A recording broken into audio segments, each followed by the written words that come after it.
लो यार, ये तो नहीं, पहले नीचा ऊंचा सब हो जाएंगे, पहले भाई थोड़ा नीचे कर लो, फिर कहेंगे बेरा रह गया, ये बात तीसरी बार हो रहा है। हो गया।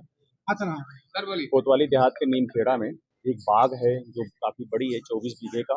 डॉक्टर मुमताज उस बाग को बेचना चाहते थे, जिसको लेके पीछे कुछ दिनों से उनके पास तमाम लोग आ रहे थे खरीदने के लिए। उसी में से एक ग्राहक के रूप में ये भी थे जो सूफियान और उनके साथ उनका सगा भाई अकरम और एक वकील साहब थे कादिर। ये 3 लोग मौके पे गए थे वहाँ पे नमाज के बाद 7:30 बजे के आसपास वो लोग वहाँ पे पहुंचे थे और उसे खरीदना चाह रहे थे। तो नाप तोल कर रहे थे कि कितने की है, ताकि उसी अकॉर्डिंगली बातचीत की जाएगी। बता रहे हैं उसी समय एक स्कॉर्पियो से एक व्यक्ति आया और वो ड्रिंक किया हुआ था, तो इनसे गाली गलौज और हाथ टॉक शुरू हो गई। उसी दौरान फिर उसके कॉल पर कुछ लोग और आ गए, क्योंकि ये 3 ही लोग थे वहाँ पे। तो एक तो उसमें डॉक्टर वकील साहब तो बता रहे हैं कि हम धीरे धीरे आगे बढ़ गए थे, तो उसमें फिर मारपीट की नौबत आ गई, जिसमें सूफियान को गंभीर चोटें आ गई, अस्पताल लाया गया, जहाँ पे डेथ हो गई है। अकरम ठीक है, उनको थोड़ी सी चोटें हैं और वो थोड़ी एक बोन उनकी डिसलोकेट हुई है और डॉक्टर उनका बता रहे हैं कि वो सही हो जाएंगे। यहीं पे उनका रिफर भी नहीं किया है, यहीं पे इलाज हो रहा है बुलंदशहर में ही। कादिर को कोई चोट नहीं आई है वहाँ पे। अभी तक जो जानकारी के मुताबिक ये हम लोग मुमताज से जो आगे हैं उनसे भी पूछताछ कर रहे हैं कि कौन कौन लोग उनसे ज़मीन लेना चाहते हैं, क्योंकि जो लोग आए थे गांव से, नीमखेड़ा से, उनके मुताबिक तो उस गांव से कोई खरीदार था नहीं उस ज़मीन का जिससे इनकी बातचीत हो रही हो। तो निश्चित तौर पर हो सकता है कि कोई दूसरा खरीदार हो, क्योंकि लगातार इनको कह रहे हैं कि हमारे पास रोज ही खरीदार आते थे, उस जमीन को खरीदने को लेकर लगातार बातचीत चल रही थी। तो अभी तक जो ये प्रकरण पर समझ में आ रहा है उसमें लग रहा है कि वो जो मुमताज की बाग को खरीदने के लेकर के, इसमें निश्चित तौर पर कई पक्ष हैं जो हम खरीदने चाहते हैं, हम खरीदना चाहते हैं, ऐसा इनके बीच में थोड़ी प्रतिद्वंदता दिख रही है बाग को लेकर के। अब कौन से लोग हैं जो दूसरे बाग खरीदना चाह रहे थे, जिनके पीछे ये लोग आ गए और मारपीट किए हैं वहाँ पे, ये थोड़ी तहकीकात का विषय है। अभी ये लोग भी बहुत अच्छे से अपनी स्थिति स्पष्ट नहीं कर पा रहे हैं, तो अभी कहें हम लोग बैठ के बात करते हैं और तहरीर आती है तो उस हिसाब से फिर हम कार्रवाई करते हैं।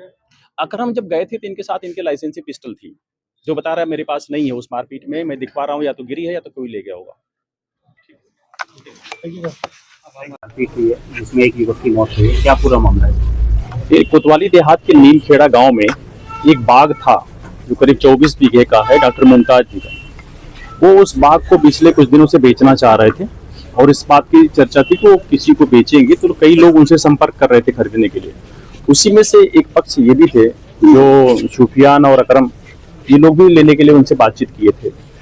आज शाम को 7:15 बजे नमाज के बाद ये लोग, एक वकील साहब हैं कादिर के साथ, दोनों भाई गए थे वहीं बाग पे कि उसकी जो रोड साइड की एरिया है उसको नाप लें और देख लें कि वो फ्रंट कितना है, जिसके आधार पर उनसे फिर पैसे की बातचीत की जाए।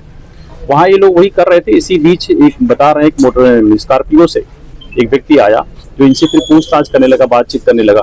फिर इनसे वो हार्ड टॉक में कन्वर्ट हो गई और फिर उसके पीछे कुछ और लोग आ गए और वहाँ पे मारपीट की स्थिति बन गई, जिसमें गंभीर चोटें आ गई सूफियान को, जिनको अस्पताल लाया गया। वहाँ पे डॉक्टरों ने उनको डेथ डिक्लेयर कर दिया। अकरम ठीक है, उनको एक थोड़ा बोन है जो डिसलोकेट हो गई है, लेकिन फिलहाल वो खतरे से बाहर हैं और ट्रीटमेंट हो रहा है। कादिर को कोई चोटें नहीं आई थी। तो उसमें दूसरे पक्ष से लोग भी कई लोग थे जो उनसे डॉक्टर मुमताज से उस जमीन को खरीदना चाहते थे। उसे बता रहे कोई हाजी इलियास जी भी हैं वहीं के इस्लामाबाद की, वो भी खरीदने की बातचीत काफी हद तक आगे बढ़ी हुई थी। जिन लोग वहां मौके पे गए थे उनसे इनकी कभी खरीदने फरोख्त की बातचीत नहीं हुई थी, जैसा कि ये बता रहे हैं मौके पर। उसमें से जो 2 नाम आए थे शुरुआत में, वो हिरासत में ले लिए गए हैं। वो जो स्कॉर्पियो गाड़ी भी, वो भी कस्टडी में ले ली गई है और उनसे पूछताछ की जा रही है डिटेल में। जैसे चीजें आती है स्पष्ट होती है। अभी ये लोग भी बहुत स्पष्ट नहीं थे, तो अभी FIR भी नहीं दे पाए हैं, लेकिन जो हम पूछताछ के आधार पर हमारी टीमें लगी हुई है, हम कार्रवाई कर रहे हैं और शीघ्र ही सभी लोग जो भी इसमें इन्वॉल्व होंगे गिरफ्तार किए जाएंगे। इसमें सर कुछ वेपन भी ले गए थे? अकरम जो मौके पर गए थे उनके पास एक वीपन्स था लाइसेंसी।